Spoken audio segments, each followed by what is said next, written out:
Now we are going to play with our color palette that we just created, and we're going to do a match color. So I have the picture that I want to convert the color to, and then I've also opened up, remember, our screenshot of our color palette.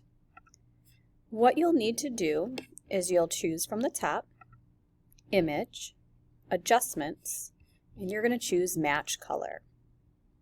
You need to pick the source, and our source is, of course, that other screenshot. So it's only going to source images that you've opened in Photoshop. So make sure to do that. You could even match it to another picture.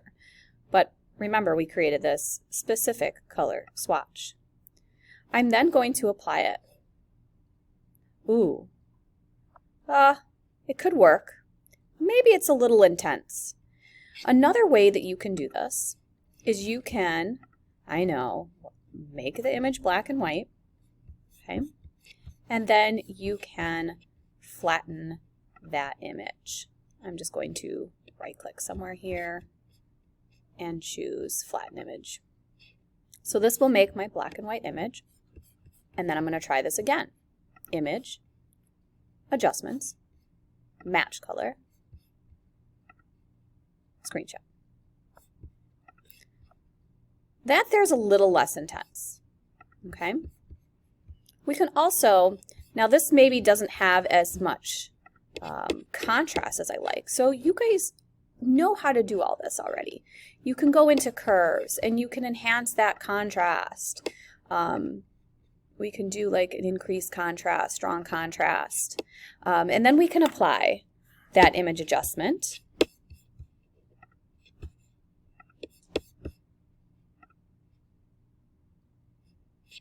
And we will still, of course, have to flatten this, flatten image, and then we can try it again. Image, Adjustments, Match Color. I'm going to try it from that.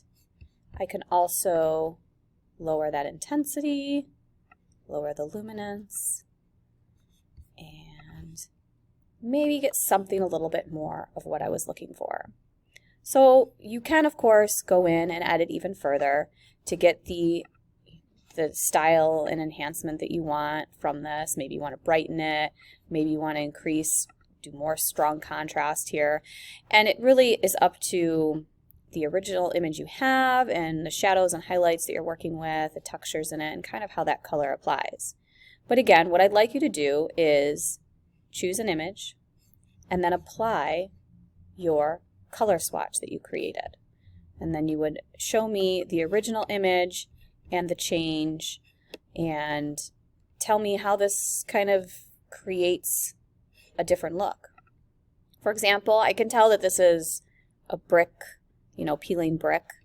But now that I've added this kind of green, it's kind of like a sickly green, yellow, gross, maybe it's not paint on a wall anymore. It could be some crazy bio research, I don't know, organism or something.